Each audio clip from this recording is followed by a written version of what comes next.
Good evening. Thank you for joining us. My name is Julia Feder, and I'm the Assistant Director of the Center for the Study of Spirituality and Associate Professor of Religious Studies and Theology here at St. Mary's. I'm really delighted to welcome you to this lecture.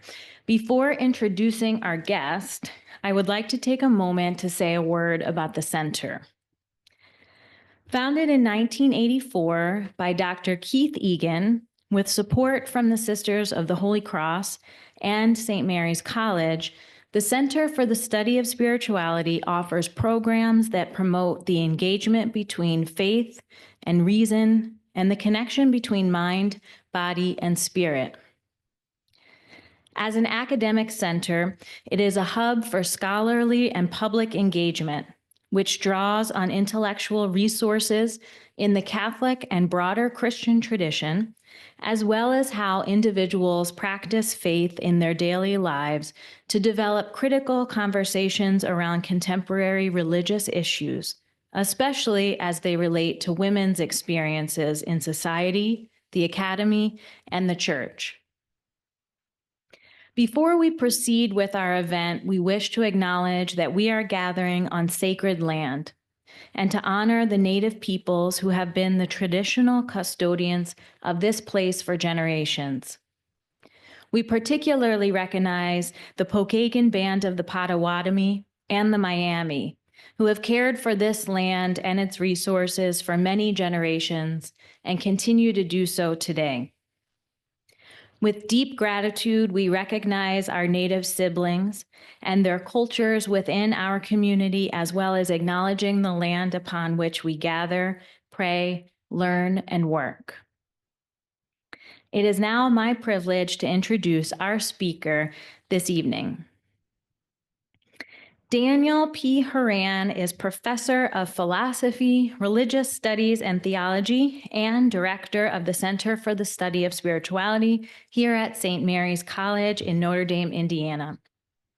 He is also affiliated professor at the Oblate School of Theology in San Antonio, Texas.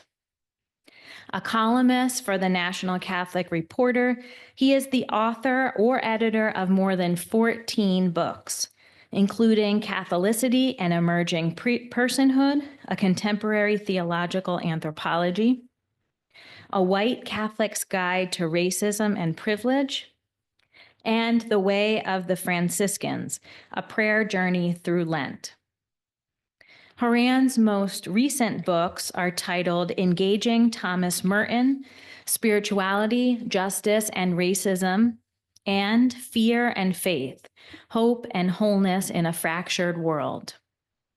He is currently working on a book on Christology, tentatively titled Not Because of Sin, Reconsidering the Reason God Became Human. His academic research, writing, and teaching focuses on medieval and contemporary spirituality, theological anthropology, Christology, anti-racism, and LGBTQ issues, and theologies of creation. Professor Horan regularly lectures around the United States and abroad, and serves on several university, academic, and publication editorial boards, including the Board of Directors of the Catholic Theological Society of America.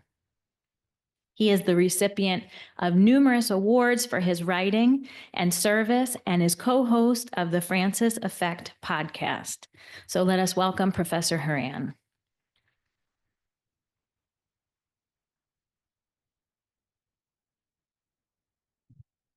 Good evening, everybody. It's nice to see so many folks here in person and the folks who are joining us virtually. It's nice to be with you on a Wednesday afternoon. It's also a bit strange to be the person up here at the podium at this point in the program, because normally I'm in the position that my colleague Dr. Feder is in as the director of the center here, welcoming others. But you'll soon realize why I'm here, I hope. And it's precisely this. This presentation is part of the Center for the Study of Spirituality's 40th anniversary year celebration. About a year ago, when we were planning the various events that would be included in the 2024-2025 academic year offerings, a senior administrator at the college suggested that it would be great to have a lecture that introduced, in an approachable yet scholarly way, what we talk about when we talk about spirituality. As the renowned Catholic scholar of the history of spirituality, Philip Sheldrake, once said, "It appears that spirituality is one of those subjects whose meaning everyone claims to know until they have to define it." It's like if I asked you, what is love? What is spirituality? It's hard to come up with a definition off the bat. It's a term that often stands as a placeholder for a range of meanings, a moniker used to describe everything from so-called New Age and neo-pagan practices to the classics of Christian, Jewish, and Muslim mysticism. Its malleability in popular discourse has contributed to the confusion, conflation, and diffusion of its meaning. Furthermore, the term spirituality has often been used by people as something in opposition to religion or religious affiliation or related institutional belonging.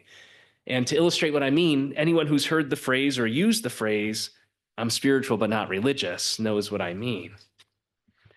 Admittedly, the term spirituality is difficult to pin down, given the range of uses and applications it receives.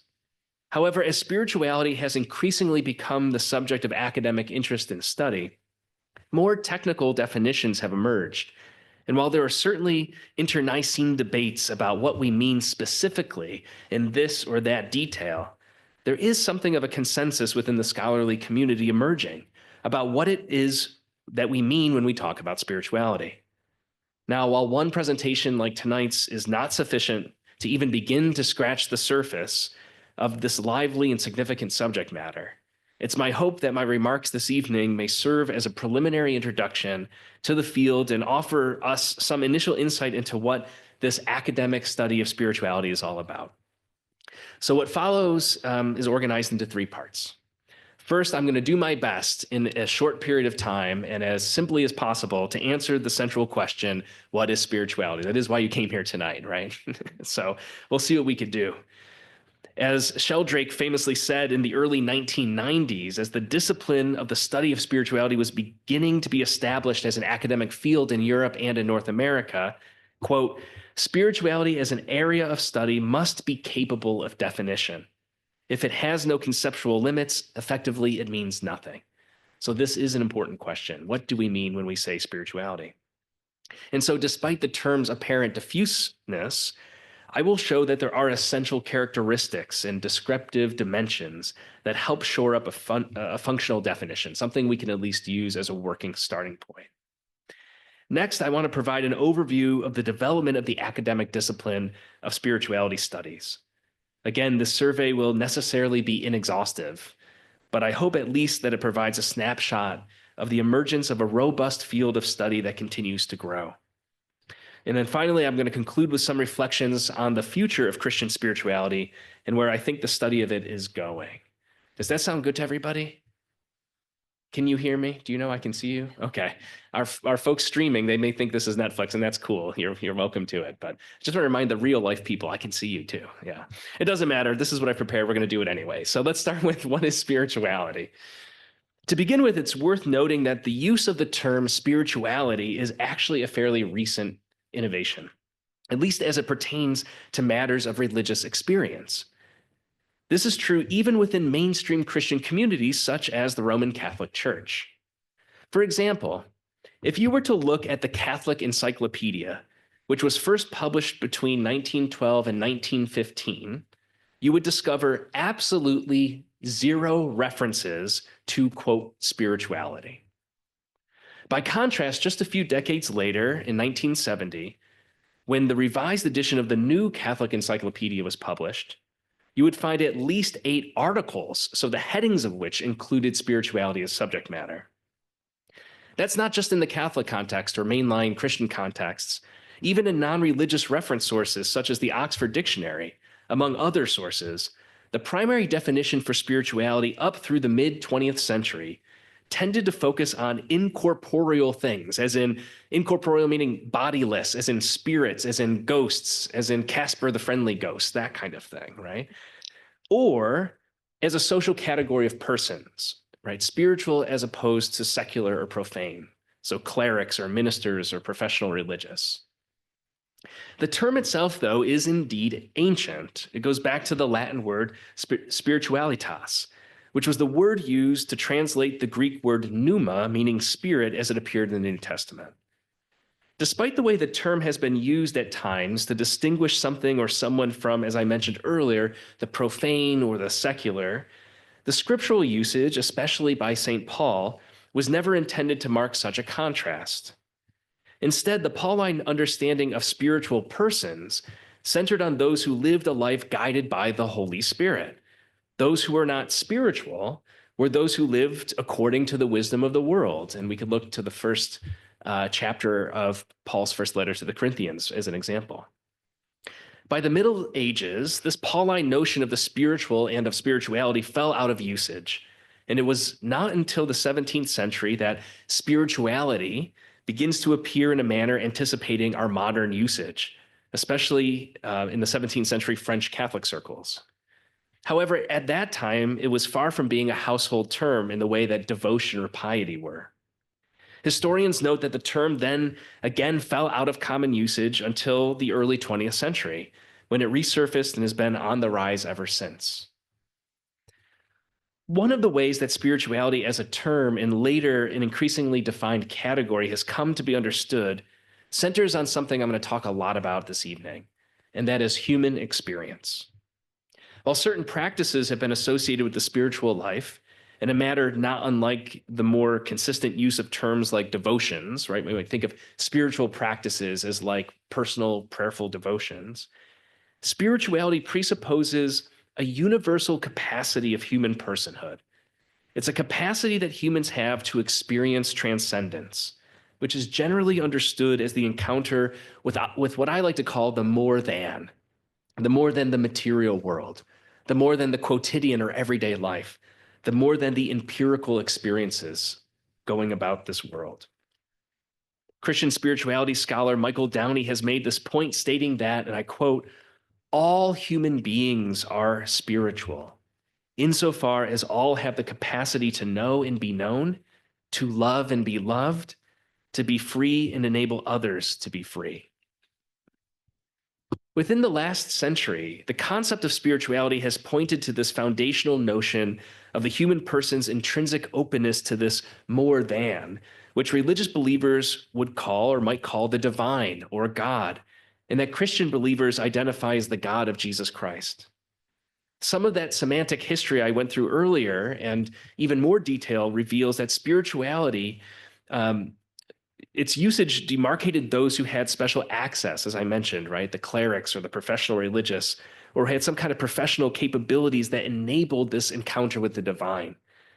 Yet, more contemporary notions of spirituality, informed by the last 200 years or so of theological reflection and philosophy and other dialogue partners in the social sciences, see this as an existential or constitutive element of human existence. This is true in the Catholic Church, for example, when we read in the Second Vatican Council's document, Lumen Gentium, that all people, all the baptized, all human beings have this openness to the divine and a call to holiness. The various religious traditions that develop distinctive schools of spirituality, or spiritualities put in the plural, provide language, imaginaries, narrative, tradition, and other forms of meaning making to help contextualize and situate the human person's encounter with the divine.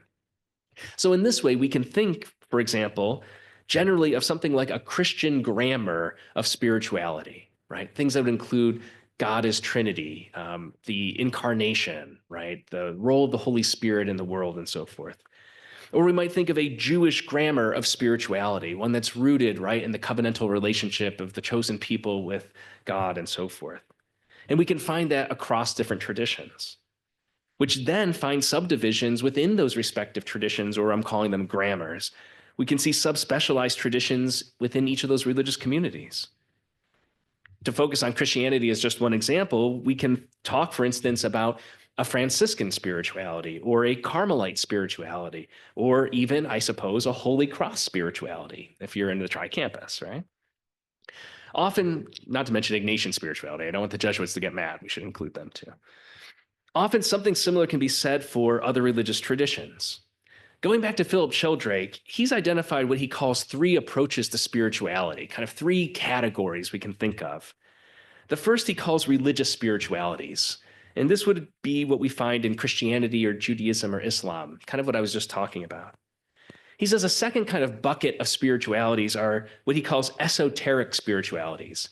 This is what I think of most often when you end up in that vague spirituality section of Barnes and Noble. This is where you might see something that's, quote, New Age or neo-pagan or some other kind of tradition. And then he says the third kind of bucket, and this is the newest, is something called secular spiritualities. And I wish I had 2 hours tonight to talk about this because secular spiritualities are very interesting. This latter category is a fairly recent development, but one that is especially interesting in an age of growing religious disaffiliation.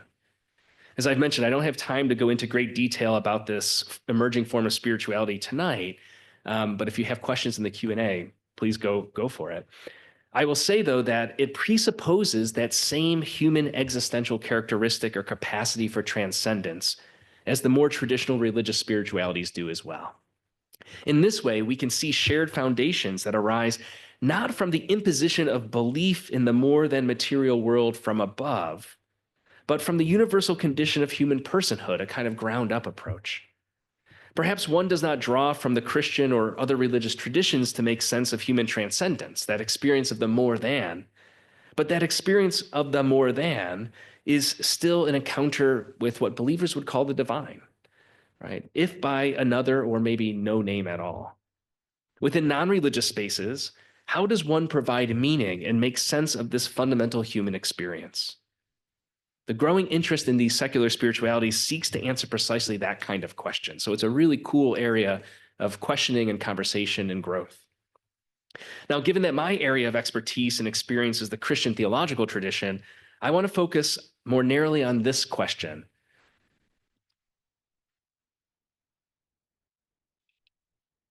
Or I won't. Let's try it again. There we go. What is Christian spirituality? Over the last few decades, several Christian theologians have attempted to offer a summary answer. For example, Elizabeth Dreyer, who was a previous Madaleva lecturer here at St. Mary's at the Center for the Study of Spirituality, shout out there, she says, Christian spirituality is the daily, communal, lived expression of one's ultimate beliefs, characterized by openness to the self-transcending love of God, self, neighbor, and world through Jesus Christ and in the power of the Holy Spirit. We'll see already in Dreyer's description that we have the fundamentals of spirituality, generally speaking, which apply to all human persons. But in this case, they are shaped by the specific framework of the Christian tradition. This is also something that Philip Sheldrake presents when he states, and I quote, in Christian terms, spirituality refers to the way our fundamental values, lifestyles, and spiritual practices reflect particular understandings of God, human identity, and the material world as a context for human transformation. The late Notre Dame theologian Richard McBrien wrote that, and I quote again, spirituality has to do with our experiencing of God and with the transformation of our consciousness and our lives as outcomes of that experience. It is, as he puts it, visionary, sacramental, relational, and transformational. In building on the distinctiveness of the sacramental imagination of the Christian tradition, Sandra Schneiders, also a previous Madaleva lecturer, she says the following. Christian spirituality then is personal participation, right? Your personal participation in the mystery of Christ, begun in faith, sealed by baptism into the death and resurrection of Jesus Christ, nourished by the sharing of the Lord's Supper, which the community celebrated regularly in memory of him who is truly present wherever his followers gathered and was expressed by a simple life of universal love that bore witness to life in the Spirit and attracted others to faith. While these and other scholarly descriptions of what is meant by Christian spirituality vary in detail and language, there are nevertheless some core themes that emerge across the board. First, spirituality is always rooted in experience. Remember, I mentioned that at the outset. Spirituality is not a spectator sport, nor is it merely theoretical. It is always a lived reality that is deeply personal and experiential. This distinctive aspect of spirituality also challenges scholars who want to study it on methodological grounds because of both the self implicating nature of the enterprise and the first order reflection that serves as the primary source of data. How do you get at this subject matter? What is the object of our study? While I don't have time to go into great detail, suffice it to say that over the last 15 years, this has been a primary focus of scholars of spirituality. There has been a really engaging and robust scholarly conversation about method in the study of spirituality that is seeking increased clarity about how to approach this object, right? The experience of the transcendent. Second, and speaking of that, spirituality presupposes that all human persons are, in Latin, capax Dei, have the capacity for God. What is meant by this theological claim is that our very being as human persons is designed to encounter, receive, and later reflect on the experience of transcendence that Christians identify as the gift of God's very self. Early Christian theologians like St. Augustine called this grace. And when Augustine talks about grace, he talks about the Holy Spirit, the gift of God's very self. And it's this understanding of the fundamental human capacity for encounter with God that led St. Augustine, for example, to state in Confessions that his heart was restless until it rested in God, right? God was the answer to the question that is him. This is an existential of human existence, or what the 20th century Jesuit theologian Karl Rahner called the supernatural existential. Every human person is a spiritual creature, capax Dei, open to the divine. But in our freedom, we can opt to look away from or ignore this deeper dimension of our being in the world. We can choose to just not be interested, to check out. It's interesting with the rise of secular spiritualities and people's interest in attending to this capacity of human existence that it still finds its way of creeping in. Isn't that interesting? I would say on a more positive note, this secular spirituality that I'm talking about draws on this universal dimension in ways that may even circumvent explicit God talk, but nevertheless affirms the basic idea that all human beings have this openness to the divine. Third, spirituality, especially within the Christian tradition, is always personal and communal. And I think this is really important, especially within the Christian context. This is the a priori recognition that one's interconnectedness with the whole body of Christ is essential. You can't be a Christian by yourself. In baptism, one is made a Christian, and in doing so, they are united to all the baptized by Christ and in the Holy Spirit. United as we are to one another, the experience of the divine is not a matter of sole proprietorship or independent devotion, but a collective endeavor that is marked by liturgy, prayer, and service.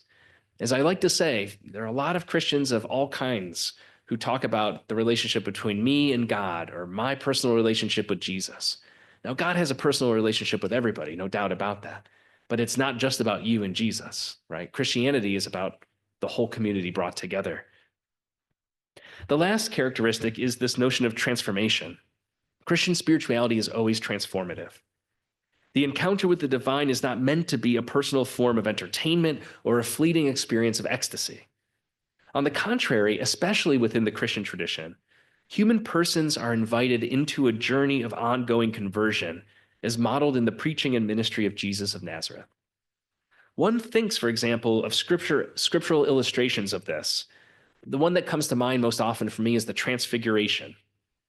In the Synoptics, right, we know that the disciples experience an overwhelming encounter with the divine as Jesus is transfigured before them up on the mountain. They famously wish to stay in this space and stop this time, but Jesus admonishes them and calls them to return to their daily lives, to do so renewed and transformed for the journey ahead. Likewise, contemporary Christians are invited along a similar path of transformation and ongoing conversion. There's a lot more that can be said about the nature of Christian spirituality specifically and spirituality more broadly. I'm not even really getting very far below the surface here. And there's a lot more to say about the cutting edge scholarship that's taking place on method in spirituality studies and the impressive work that's being done across this inherently interdisciplinary field.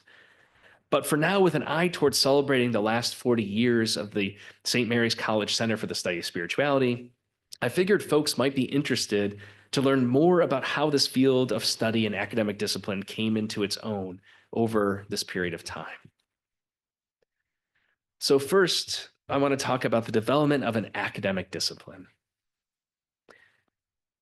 The story goes that in the 1990s, during a faculty social at the opening of a new academic year, a friend of mine, and this is a true story, a seasoned historical theologian who had been hired by a certain research university, honestly, not the one across the street, I'll save Notre Dame, to direct a graduate program in spirituality, was approached by a colleague, one of his new colleagues that he hadn't met yet.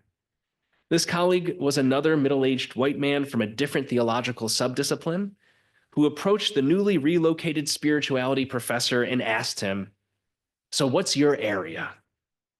Eager to be collegial and to socialize with his new peers, he responded promptly with spirituality. The colleague replied with an emergent smirk. Ah, spirituality. He then offered an unsolicited comment, which he assumed would come across with the wisdom of an ancient aphorism. Theology is to spirituality as cheese is to cheese whiz. Laughter ensued, but only from one of the two of them.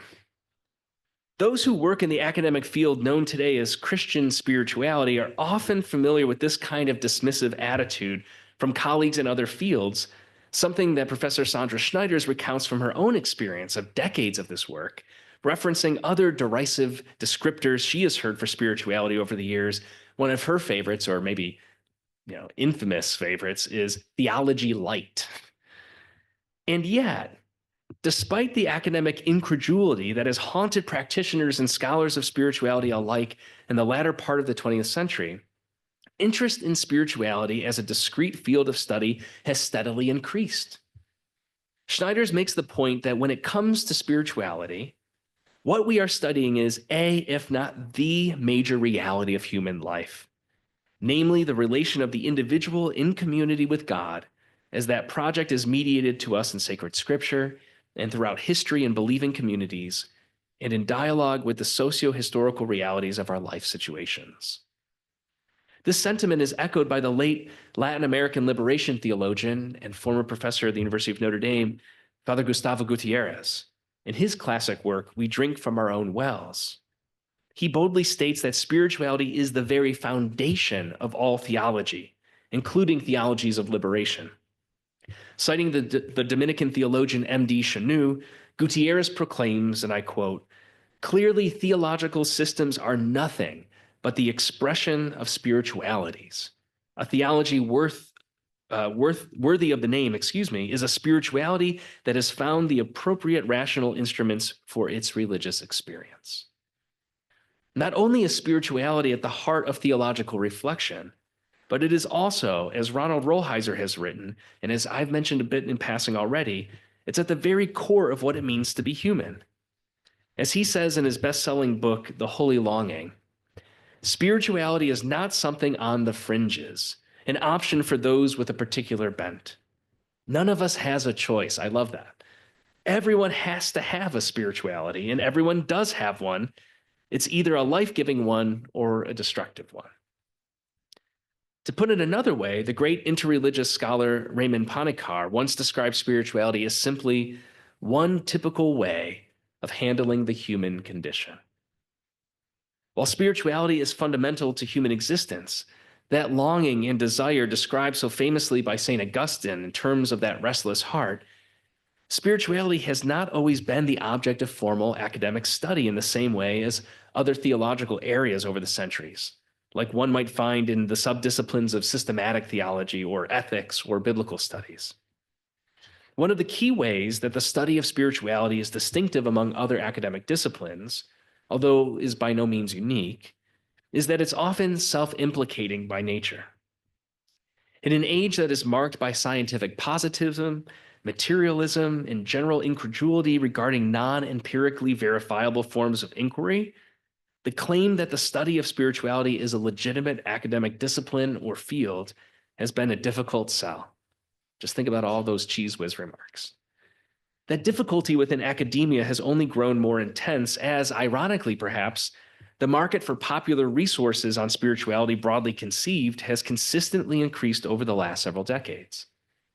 These days, as you know well, every bookstore has a section labeled spirituality, which includes everything from translations of the great desert mothers and fathers of early Christianity to the New Age texts describing the benefits of crystals to pop psychology offering a kind of self-help of variety. Because this textual category is so expansive, it creates another obstacle toward the acceptance of spirituality as a rigorous field of scholarly interest, alongside its already self-implicating nature. When the object of your inquiry is first-order experience of the transcendent, how do you approach it methodologically in a manner acceptable to the modern academy? How do you convince a chemist or a physicist that what you're doing is real? With so many disparate understandings of what constitutes spirituality that flood the marketplace, for example, how does one overcome the reduction of Christian spirituality to theology light or cheese whiz in the popular or scholarly imagination? Given its distinctive characteristics and challenges, can Christian spirituality even be considered a valid academic discipline or field of inquiry? For at least the last 4 decades, these challenges and questions have motivated scholars across academic fields, both in the humanities and in the social sciences, to flesh out their conviction that spirituality can be a legitimate academic discipline and is, thereby launching the formation of an emerging field of study. I'll just say that because this field of study in a formal sense is basically about as old as I have been alive on this earth, doesn't make it invalid. I'm thinking of some of my colleagues who are here who do work in the area of psychology and mental health. Modern psychology, which was considered a quack science at the turn of the 20th century, is just about a century old, not even at this point. So it should be humbling for academics and other types, right, to think about what are we learning and how are we approaching this? In 1983, the late historical theologian Walter Principe published a short article simply titled Toward Defining Spirituality. Drawing on his expertise in historical methodology, Principe argues for a definition of spirituality according to its documented and shifting usage over the centuries. What results is an important differentiation between spirituality as the way in which a person understands and lives within his or her historical context, that aspect of his or her religion, philosophy, or ethic that is viewed as the loftiest, the noblest, the most calculated to lead to the fullness of the ideal or perfection being sought, hence that self-implicating character of spirituality, and the distinct but related, as he put it, formulation of a teaching about the lived reality and the study of that formulation. This key differentiation has been really important in the emerging field of spirituality, right? How do we talk about what it is to experience spirituality in a first order way, to express that, to articulate that, to communicate that, to make sense of it? And then what does it mean to study that which has been expressed? A second order or even third order reflection. This key differentiation has been clarified further in subsequent years by those like, for instance, Michael Downey, who have summarized this in terms of the what and how of studying spirituality. Downey explains, in studying spirituality today, a great deal of attention has been given to answering two interrelated questions. What is studied in studying spirituality, and how is it to be studied? Over the years, others have likewise sought to refine these questions and probe further into both the object of study in and the methodological approaches to spirituality. The result has been the formation of an interdenominational and interdisciplinary community of theologians and social scientists committed to the rigorous study of Christian spirituality from a variety of approaches. Around the same time, Principe was outlining his proposal for how to begin categorizing distinctions within this nascent discipline. Two major multi-volume academic publishing ventures were launched. The first was a series titled World Spirituality, an encyclopedic history of religious quest, that was put out by Crossroads Publishing. And the second is a series of books called Classics in Western Spirituality, published by Paulus Press, the latter of which continues to expand with the addition of new volumes even today. It's difficult to overstate the importance of the publication of these two series for the development of the academic study of spirituality, especially in the English language. The World Spirituality series, with several volumes dedicated to Christian spirituality specifically, brought together hundreds of the world's leading scholars of religion to examine historical origins, classic texts, and practices of various spiritual traditions. Under the general editorship of the late Ewart Cousins, the World Spirituality series provided a scholarly yet accessible repository of secondary literature on spirituality. It was cutting edge. The Classics in Western Spirituality, published under the guidance of an editorial board of eminent scholars, published and continues to publish critical translations of classic texts in English, often with lengthy and substantive introductions and notes. These two libraries of resources provide scholars and students with volumes that aided them in the pursuit of this critical inquiry into spirituality, even as other scholars continue to delve deeper into questions of spirituality's disciplinary boundaries, the formal object of study, and various methodological approaches. In 1991, the Society for the Study of Christian Spirituality was established to facilitate the scholarly examination of spirituality and maintain the presence of the academic study of spirituality at the annual American Academy of Religion Conference and beyond. This is a photo of the board of directors a couple years ago. It's the most recent one I could find. Shortly thereafter, the SSCS began publishing a journal titled Christian Studies Bulletin, which ran for nearly a decade until it was renamed Spiritus, a journal of Christian spirituality, in the year 2000, and thereafter was published by the Johns Hopkins University Press as a leading academic peer-reviewed journal. The formation of a scholarly guild in the SSCS and the foundation of an academic journal that published rigorous essays on the questions of spirituality contributed to creating a context within which the seeds of a distinctive academic field could germinate and blossom in the form of scholarly research, conversation, and collegiality. Similar things were happening in Europe as well. For the sake of time, I'm not getting into that, but there's a very important journal that's published in multiple languages called Studies in Spirituality. It's published by a European academic press called Peters, and they also publish monographs under the same heading in addition to the annual volume. It's really important work that has been continuing for decades now. This period of increased academic interest, the growth in specialized programs of study and establishment of a formal professional society and scholarly English language journal during the late 20th and early 21st century mark a key moment in the history of the discipline. More than 30 years after the founding of the SSCS, and now with little doubt about the legitimacy and significance of spirituality as an academic field, we are again at another significant moment framed by the question, what is the future of spirituality? So this is my last point. While there are many areas to consider when looking at the future of Christian spirituality, there are some topics and characteristics that are more pressing or urgent. To help narrow our focus tonight, and for the sake of time, I want to look at the future of spirituality according to three headings, each of which touches on a dimension of the mission of the Center for the Study of Spirituality here at St. Mary's.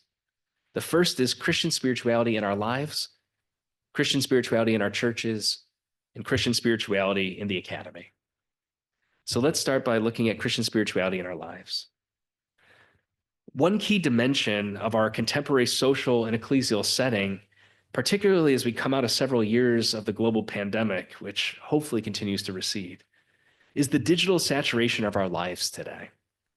News, entertainment, shopping, socializing, and virtually every other aspect of modern living have now become mediated through the internet, through electronic devices and social media.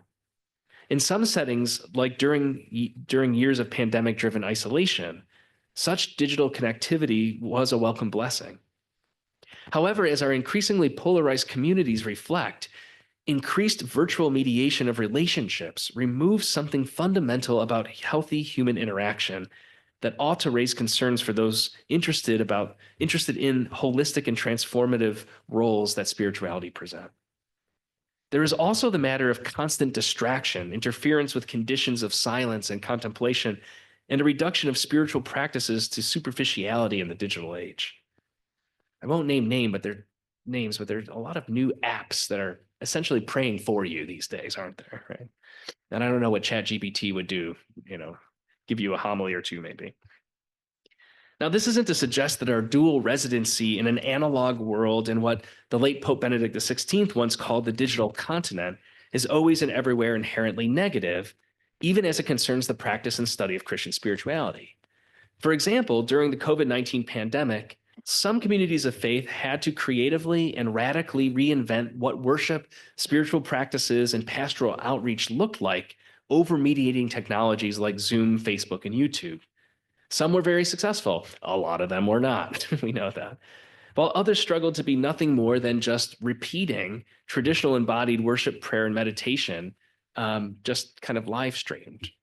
You can do that with a talk like this, but it's hard to do that when you're gathering to pray. Lessons from communities that flourished during this time and experience, such as our own Church of Our Lady of Loretto here in Notre Dame, Indiana, can provide us with guidance or insight about creative forms when it comes to Christian spirituality in a digital age. Recognizing that there are both blessings and curses associated with the digital age, practitioners and scholars of spirituality alike will need to grapple with these shifting new normals that such virtual mediation present as we keep moving forward. Just one, and you may be thinking of others. Considering the future of Christian spirituality in our churches, one of the major characteristics of our time is the decreasing credibility of religious leaders and institutions. Sociological data make clear that traditional affective religiosity is on the decline and institutional disaffiliation is on the rise, especially among younger members of younger generations. At first glance, this would appear to portend bad news for religion as such. However, anecdotal and survey results suggest that the very same young people and aligned not so young people still recognize an inherent sense of the transcendent in their lives. The common expression, "I'm spiritual but not religious," has served over the years to frighten or offend certain religious leaders and adherents over the decades. But what those who find the saying to be inherently negative or pessimistic might miss is the potential for churches to give language and meaning and context for these same spiritual seekers in their quest for meaning making and understanding the transcendent. The future of Christian spirituality in our churches is one in which spirituality is finally recognized as the very foundation and source of our doctrinal or even our second order reflection on faith. It's not an add-on. It's not an optional interest to take or leave, as Rolheiser said, or as Gutierrez pointed out. In this sense, Christian spirituality in our churches should take a place of priority and drive initiatives to restore credibility and relevance to ecclesial communities. When contemporary people raise legitimate questions about the importance of millennia-old religions for modern living, spirituality provides a natural response. Prior to any dogmatic or propositional claim, we acknowledge that all of us, all human beings, are creatures loved into existence by God with the capacity for communion with God. And as such, we are more than the sum of our empirical parts. No other locus of scientific or humanistic study or practice can account for this very fundamental human phenomenon. Therefore, the future of Christian spirituality is one that must be inclusive and hospitable, honest, and open. In an age when facts and veracity are questioned, both accusations and real instances of fake news proliferate, consumerism is on the rise within the context of our digital saturation. Modern seekers nevertheless desire authenticity and truth in the face of all of that.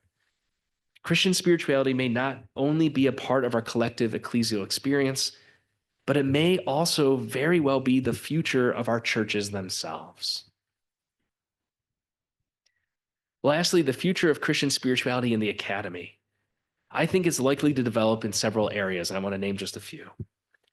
First, as has been discussed over the last few decades, methodological considerations will play an important role moving forward. This is one of the major themes raised by the Italian Jesuit scholar of spirituality, Rossano Zasfresi in his 2018 article, The Future of the Study of Spirituality. More recently, this was the subject as well of a special issue of the Italian journal Mysterion, which collected papers presented at the September 2019 conference on evolving methodologies in spirituality. The ongoing tension that exists around fields respectively known as spirituality studies in the US and in Western Europe, especially English speaking countries and institutions, and what's called spiritual theology in the Italian context and other European contexts, continues to play out in terms of differing starting points, methodological considerations, interlocutors, audiences, sources, and the like. But there is a movement. Conferences like that 2019 meeting in Rome have been fruitful in identifying points of commonality, yet areas of disagreement, but work in this area continues to be important to help identify how do we study this human phenomenon. Another key aspect of the future of Christian spirituality in the academy is the increasingly shifting departmental and disciplinary home for this scholarly work.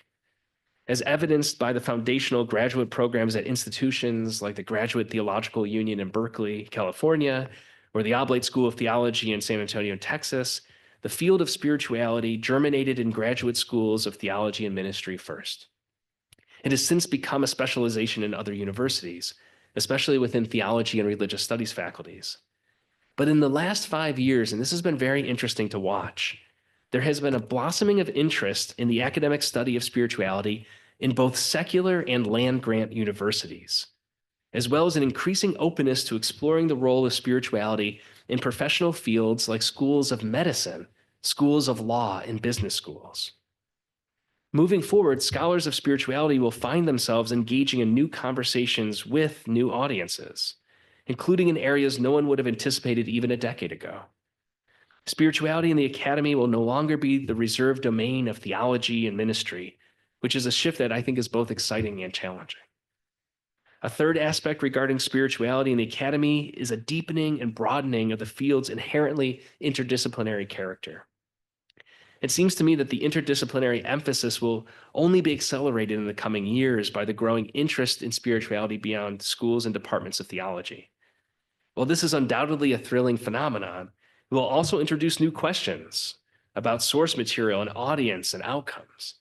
It will also renew questions about the self-implicating nature of the discipline, particularly when dialogue partners are engaging this work from outside the Christian or other more traditional religious communities. A fourth dimension I see on the horizon in the academy is the need for a decolonial hermeneutical approach to the discipline. As with all areas of academic inquiry in our contemporary setting, especially those situated within the humanities, attention to the history and context of sources and methods and audiences will be increasingly important and necessarily critical. This is all the more true in the field of Christian spirituality, given the colonial heritage and complicity of Christian institutions and practitioners in multiple systems of oppression. We need to own our past and our present. Therefore, attention to race and gender, to sexuality, to ability, to class, and to other aspects of social location will no longer be the interest of a few, but a requirement for the entire field. What does spirituality have to say to the lived reality of such a diverse community of human persons? And finally, the relationship between practice and theory in the academic enterprise of studying spirituality is likely to continue to grow. For too long, there have been silos within which scholars on one hand and practitioners on the other, right? Professors and researchers on one hand, ministers and individuals on the other, have worked independently, and it has maintained, therefore, a false sense of separation. Recent efforts like that by scholars such as Elizabeth Liebert and Stephen Chase and Rupert Sheldrake, not to be confused with Philip Sheldrake, have signaled precisely this kind of attention to the interesting realities of the practice and the study of spirituality. These things need to come closer together. This also invites greater ecumenical conversations about the role of spiritual formation in the study of spirituality. So in closing, we are witnessing a moment of tremendous creativity and opportunity in the area of Christian spirituality. Its future in our lives and our churches and the academy is promising and exciting, but also fraught with new challenges and questions. Whatever shape the future of Christian spirituality will take in the coming years, decades, and beyond, it will be indebted to the extraordinary vision and work of the many scholars and practitioners who have helped clarify and advance a discipline. This is an exciting time in the field of spirituality. And when it comes to the academic study of Christian spirituality, the academic staff here at the Center for the Study of Spirituality remain committed to this important work. We do this as scholars in the field and through the kinds of resources, programs, conferences, and events we host for the tri-campus community and far beyond.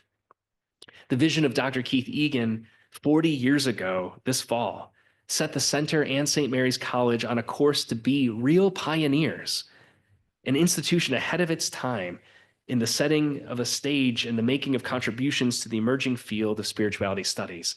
That's part of our history for the students and colleagues that are here. Programs like the annual Madaleva Lecture, summer seminars, conferences, and annual events have created spaces for decades for innovation and enrichment. Now, as we celebrate this historic milestone, we look ahead to the next 40 years and beyond and commit to being leaders in this academic field again. Building on our first 40 years, the center continues to innovate and lead the way in emerging means of scholarly support, collaborative programming, and academic research. I can't resist. I'm too proud of the center to not subject you to a closing infomercial. For example, recently established programs like the Women Shaping Theology Workshop and the Madaleva Fellows Program create spaces for women theologians and religion scholars to develop their research and engage in ongoing professional formation. The establishment last year of the annual Thomas Merton Lecture in Spirituality complements in the fall the annual Madaleva Lecture in the spring as another flagship event here at St. Mary's, which brings prominent scholars to our campus community for a public lecture. November 12th, by the way, mark your calendars this year. Our hosting of academic conferences on significant and important themes, such as last summer's conference on Teresa of Avila and peacemaking, and the conference just last week some of you attended on the life and legacy of Sister Madaleva Wolf, reflect our commitment to ongoing dialogue and scholarship. And our partnerships with institutions like the Discerning Deacons Project, whose co-director, by the way, just met with Pope Francis about a week and a half ago, has led to a $1 million grant-funded program like our professional certificate in compelling preaching for Catholic women, which is set to launch next calendar year and aligns well with our center's mission. So as the religious landscape continues to shift in our contemporary era, the practices and study of spirituality will continue to increase in significance. The Center for the Study of Spirituality is well positioned to be an academic leader in this work, and we're excited to do that with you, and we'll see what happens in the next 40 years. So thank you all.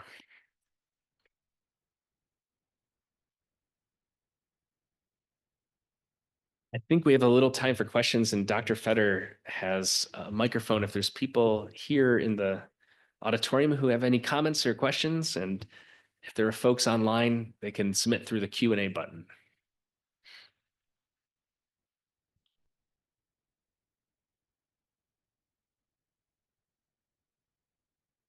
So that's loud. Yeah, that's good. I was just wondering, when you hear someone say I'm spiritual but not religious, what do you think people mean by that, and how do you respond? I love that question. What I think people mean by that, I'll say two things. I'll tell you what I think people mean by that, and I'll tell you how I respond to people who say that and to people who are concerned about hearing that. What I think fundamentally, and everybody might mean something different in their experience. What I think people fundamentally mean is that they are uncomfortable identifying with an institutional religious group. So the religion part of spiritual but not religious, right, is this idea of belonging to a formal religion. So I identify as Christian or a particular kind of Christian. I am a Presbyterian Christian or a Roman Catholic Christian and so forth. Or I belong to some other religious group. Spirituality is in that sentence. It presupposes something more fundamental, something that's not tied to a particular institution or even perhaps a set of beliefs. So that's what I think they mean. What that spiritual part, what I think they mean by that is that they recognize what I was calling the more than in their life, that they're not robots, right? We're not going through, even if you don't go to church, you don't identify with a particular religious institution or community. How many people still have these experiences of awe and wonder in the world? Whether it's looking at stars on a clear summer night, whether it's seeing a sunrise, whether it's encountering a new baby brother or sister or niece or nephew or neighbor, right? This overwhelming kind of sense of there's more to this world than meets the eye, and we are more than the sum of our parts. So I think that is a really important thing. People who are concerned about numbers and how many people are in the pews, as it were, in their respective churches get very uncomfortable with that because they're like, you can't be spiritual if you don't identify with this religion. And that's where this new field of secular spiritualities is challenging that a bit. I don't think it's a threat to institutional religious belonging like Christianity or Judaism or Islam. But I do think it says something to those more traditional religious communities as well. So this goes to that second part. The first thing I would say to somebody who says that is, I'm so happy to hear that, because I also believe we're spiritual creatures, that God has created all people to experience God's self. And whether you call that the divine, the transcendent, more than awe and wonder, or what have you, that's something I see in you as well. To the people who are concerned about that, I would say, why is it that the stories you tell, the doctrine you articulate, the rules you establish, the communities you build don't align with that experience of the divine these people who identify as spiritual but not religious recognize? Why does it seem antithetical instead of, let's say Christianity, the tradition of the gospel makes sense to me and aligns in a way with my experience of God in the world? That there is a gap, that there's some resistance there, should be a humbling opportunity. Not that there's anything wrong with institutional religions. I'm a Roman Catholic, right? We have our challenges. At the same time, is there something we can learn from the fact that many people are saying, I want this connection with the divine. I want this connection with God. I'm seeking a way to make sense of it, but I'm not finding my solution here in this community. Is that helpful? Yeah. That's a great question. Thank you.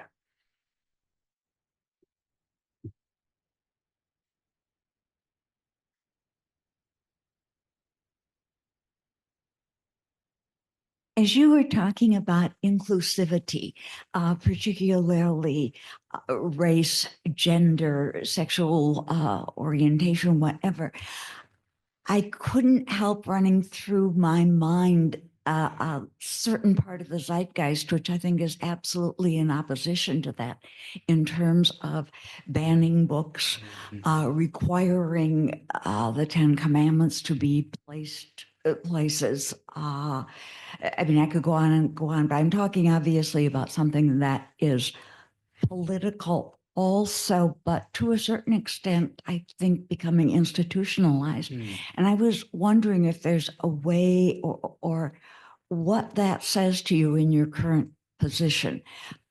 Is Christian spirituality studies going to stand in opposition to that? Is it, I don't even know how to formulate the question, but it's something I couldn't help thinking of as you were speaking about inclusivity.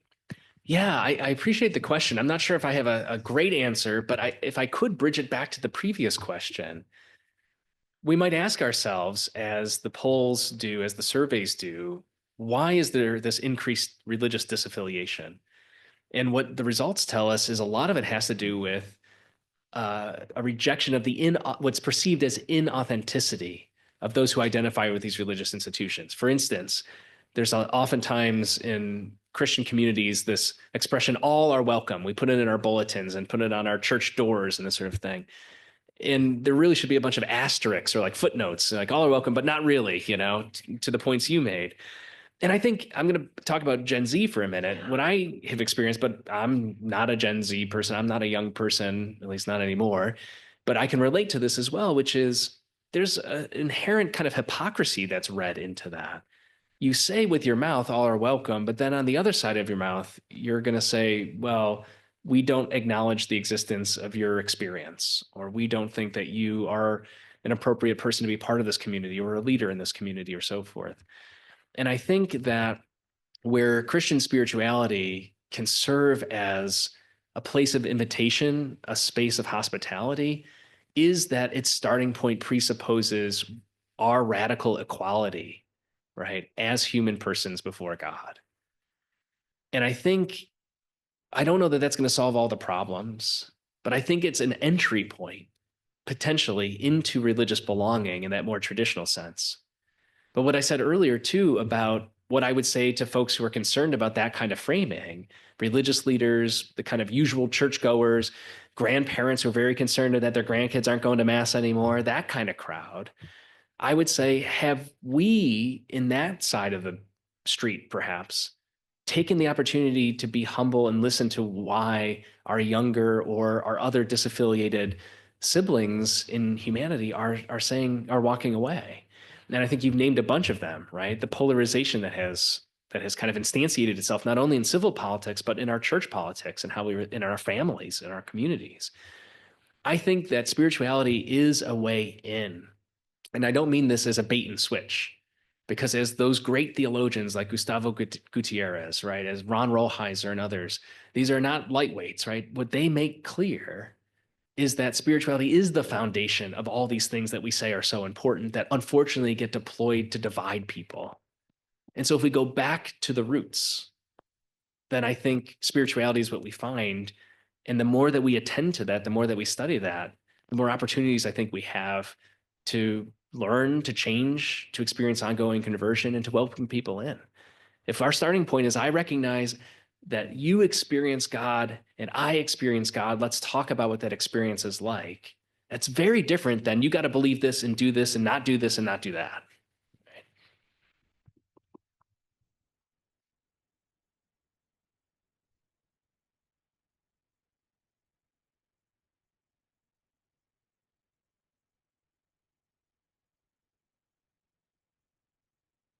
You're talking about, sorry. You're good. You're talking about this increasing disaffiliation in the church and then going back to spirituality. In what way do you have an example of how the church could be considered more welcoming while going back to spirituality, but still respecting the Christian tradition that we have built over all of these years? Yeah, absolutely. So it gets a little tricky as even in your framing, right? So when we talk about the church, do we talk about capital C church, like a specific church, Roman Catholic Church, Presbyterian Church, Lutheran Church, or do we mean the church, all Christians together? And I think it could apply in both cases. What I would say is it's about where our starting point is in seeing the other, right? So if we look at people who are, as you rightly say, right, disaffiliating, right? What does that bridge back to a community of religious belonging? Whether that's a Catholic community, a Lutheran community, Presbyterian, pick your flavor, right? The fact is that the data shows us that a lot of people who disaffiliate, maybe they're raised in a particular religious community, but then reject that, or they kind of glide away, coast away from it.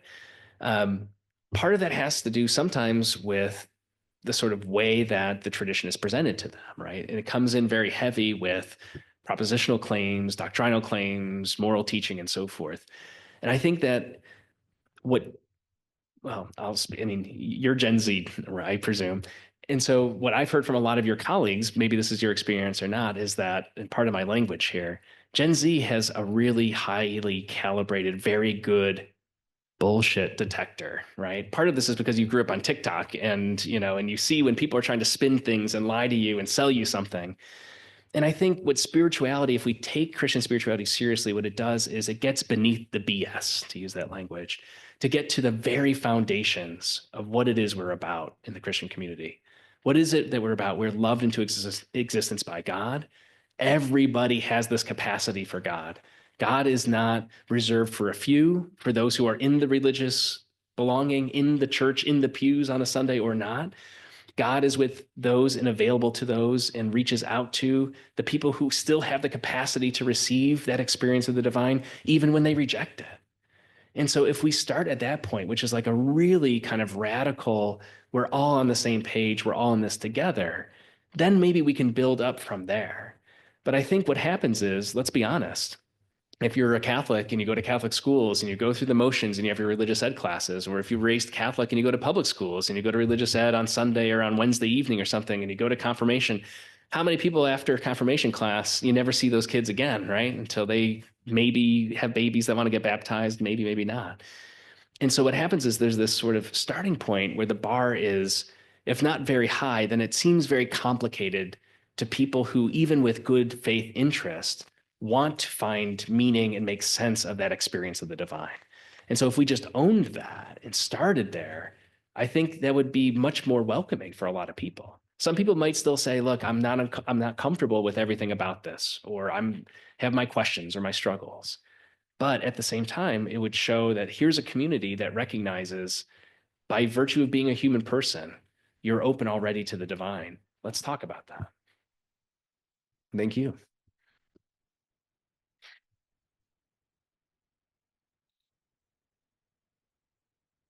I am a little bit puzzled because I think from your very opening statement about individual spirituality, it's not just me and God. And then you mentioned it has to be out in the community. You have to be with community. And I'm not even talking about the church community. I think especially of the people at Our Lady of the Road who are homeless. And how do I see that? I mean, I know a lot of the people down there because we've been down there often. And next time I go down, I'll be thinking of spirituality with the homeless, I guess, and treat them as they are doing the same thing. And I know one time, one man said, I'm a very spiritual person. I didn't get into a conversation with it, but obviously he felt something. Yeah, I appreciate. Thank you for sharing that. That's really interesting, that encounter too, right? So going back to the very first question, what might he have meant by that, right? I think it invites a kind of curiosity. I think this notion of community that you're talking about, and using Our Lady of the Road as an example, reminds me back to this kind of fourth characteristic of Christian spirituality in particular. And I don't want to be presumptuous to speak for other formal religious traditions, like even the monotheistic traditions like Judaism and Islam and their various forms of spirituality.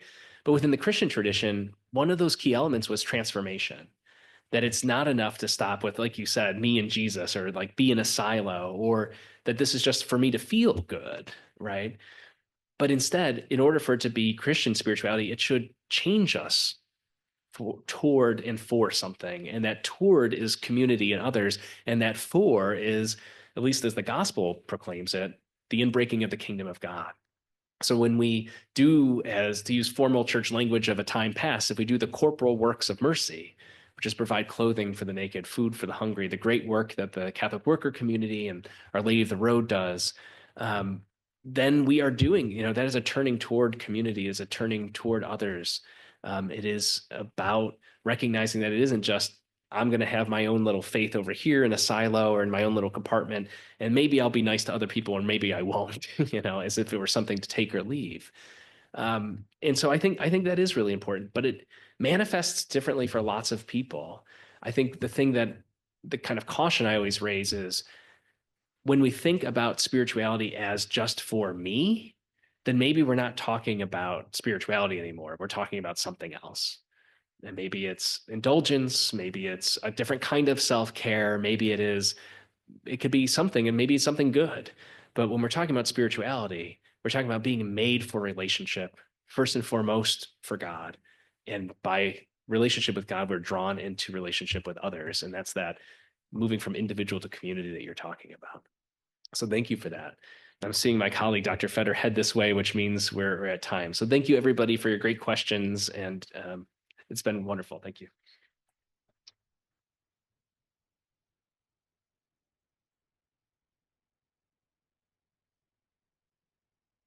Thank you so much, Professor Horan. What a beautiful note to end with, that we're made for relationship.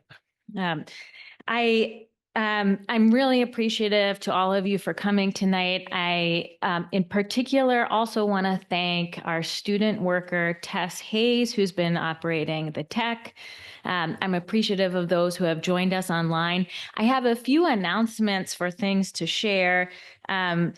So one is that I hope, as Professor Horan mentioned, I hope that you mark your calendars for November 12th, when Professor Brian Massingale is going to join us right here in this place at 7 p.m. for a lecture titled Courageous Hope in Precarious Times. And if you're here, we actually have these little cards right on the table. As you go out, you can take one with you so that you remember when it's happening. The other two things, for people who are only here in person, unfortunately, we have a beautiful sticker of our logo celebrating our 40th anniversary that was designed by our student worker, Maria Dock, who's away studying abroad in Spain. Right now, she designed this logo. And so we have stickers for you to take if you would like to have one of these of our 40th anniversary logo. And she also designed for us a commemorative piece of art, which is really beautiful. I'm sure you can't tell what it looks like from this far of a distance, but I'll describe it briefly. Our Lady, Seat of Wisdom, is in the center point. She's standing on the avenue with Lamont in the background, and she's holding the logo for our center. And she is surrounded by different community members and students.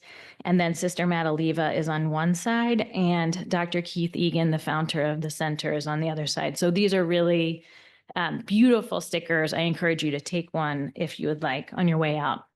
Thank you so much again to Professor Horan for a really beautiful and inspiring lecture, and I hope that all of you have a great evening.